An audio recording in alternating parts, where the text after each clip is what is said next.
This is Stephen Tucker doing his informative speech. Got my audience here. Okay.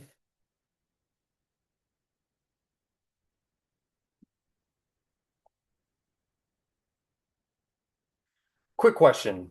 What do you think people used for toilet paper on the Texas frontier in the 1800s? Like other areas in life, they had to be practical and sometimes inventive to meet their everyday basic needs. This means using newspaper or maybe even leaves if you were desperate. As a seventh generation Texan, several of my direct ancestors belong to this place and time. And while I don't know everything about their lives, I've enjoyed researching them and learning about what life was like and the larger historical context that they existed in. Life in Texas in the 19th century was defined by physically hard labor, scarce resources, and the drastic changes of the Civil War era. Today, I'll observe two case studies in which of actual ancestors to explain what daily life was like for them and the broader historical context of their respective eras. Frances Horton is our first case study, and this is my fourth great grandmother on my mom's side. She was born in Alabama in 1918, and she immigrated to Texas as early as 1839. Her firstborn son was born in Houston County, Texas in 1840, which is near modern-day Crockett, about an hour and a half northeast of Bryan. This places her in when Texas was still a republic, and she represents a generation of pioneers who sought opportunity in the unsettled West. In his article, East of the Trinity, Ralph Wooster notes that settlers in early East Texas often built their own homes, grew their own food, and relied heavily on manual labor and local resources, reflecting a self-sufficient frontier lifestyle. They likely lived in log cabins and generated almost all necessities for their lives, including livestock, crops, but also everyday household items like candles and soap, and also home remedies for sickness. So we've covered Francis for now. Let's move on to our second case study, who was born almost a generation later. Sulathea Gammon is my fourth great grandmother on my father's side. She was born in Tyler, Texas in 1857, and she married George Washington Clay in Canton, Texas in 1873. And I've included their wedding photo here, a remastered version. Their occupation was farming.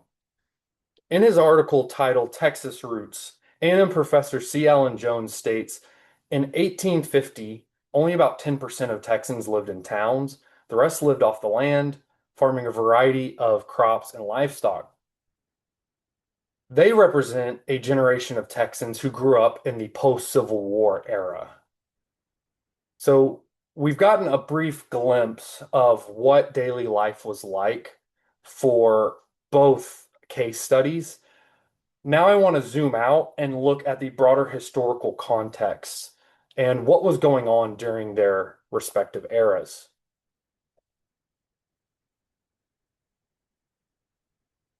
In case study one, we looked at Frances Horton, who arrived in Texas in the late 1830s. This places her within the broader movement of manifest destiny, when Americans believed expansion westward was not only necessary but inevitable. This represents a highly optimistic generation that would look very different not too long after her arrival to Texas. Nearly a decade later, the Republic would join the Union, and within 20 years of that, the country would split in two. In 1861, Civil War broke out with Texas joining the Confederacy. And post-Civil War, America brought on the Reconstruction era, or what Mark Twain later coined as the Gilded Age. As Carl H. Moneyhon points out, the Reconstruction era in Texas was a time of economic, political, social, and spiritual turmoil. Suleithia Gammon was born 9 years when, or Suleithia Gammon was 9 years old when the Civil War ended.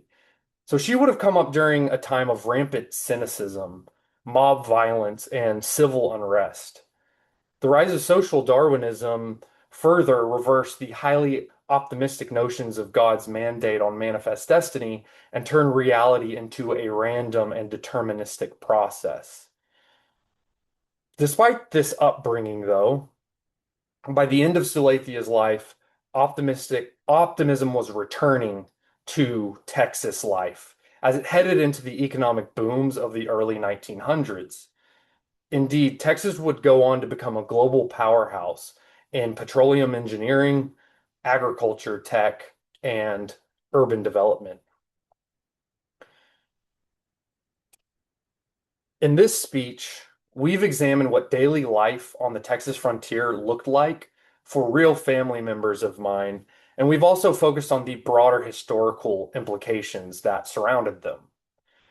First, we looked at Frances Horton, whose arrival in Texas in the late 1830s placed her within the broader Manifest Destiny movement and represented an era that dealt with physically demanding and self-sufficient lifestyles that represented early frontier settlers.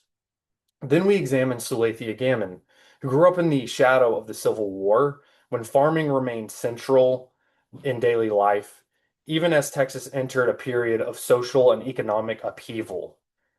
Finally, we placed both lives within the larger historical arc, from Manifest Destiny through Reconstruction in the early Gilded Age, a time of uncertainty that ultimately gave way to a restored and renewed optimism for growth.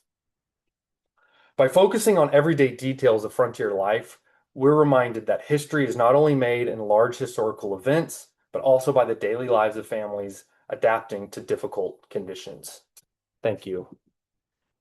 So now we're going to do a quick Q&A section, and I'll go ahead and just open that up. So, Okay, so I would say like early 1900s, Texas starts getting electricity and whatnot, but in those early frontier days, is there any big impact, like any sort of inventions or developments where it just like, wow, what a change?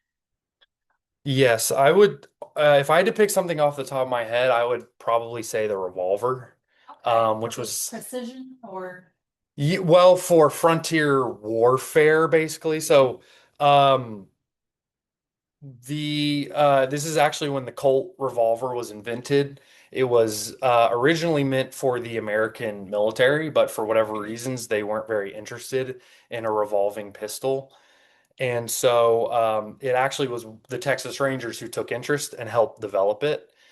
Once the Texas Rangers were able to utilize a six-shooter gun, basically, it evened warfare between Native Americans and Mexicans at the time, because essentially you had three nations. You had Native Americans, but largely Comanches and Apaches, and then you had who were more warlike, and then you had the Mexicans who were obviously were fought with the Texans because of post-revolution, and then you had the Texans who were trying to settle the land. So, good, bad, or indifferent, the revolver probably was one of the most important technological turning points. So, who's next? If you had to choose one event or change that shaped early Texas the most, what would you choose? My first instinct is just to say the Texas Revolution, but if we're gonna look at Texas as a actual republic, I would say an early event would be um, well, I would say that Mexico opening up land grants to Americans and anybody to Mexicans could also utilize that as well was the biggest event because without that, Texas wouldn't have existed as a republic in the first place. So that encouraged Anglo-Americans and also opportunistic Mexicans to move either north or west to try to settle that land. But through different events of the Mexican government. It created dissatisfaction and upheaval in the region, which ended up in independence. So, anybody else? How did life in Texas become different once it moved to a frontier to a more developed state? I would say the biggest differences in Texas once it became more developed is probably law and order started coming. So, if you look at Europe and this, like the Spaniards, for example, um, we did things in kind of the opposite way. So, the Spaniards would send missionaries first, and then send law, and then send the people. So they were going to try to convert and then create structure and then bring the people. We brought people and then God and then law. And so a lot of the frontier was completely lawless, and that's why it's frontier justice and mob. It made away from mob mentality and stuff like that. And we romanticized the period, but imagine not having any police officers or any law enforcement whatsoever. So it was a place of immense violence and, you know, uh, turmoil. But I think once the law system like started coming in, they were able to enforce. I think that was able to ultimately settle the West because you think about like you have Indian raids and things like that happening at the same time that people in the Northeast are going to like operas and stuff and like carrying on in much of an English kind of like sophisticated way. So, but eventually Texas was able to catch up more to those like higher cultural values and whatnot. So, anyways, that's going to be the end of our Q&A. Thank you so much for watching.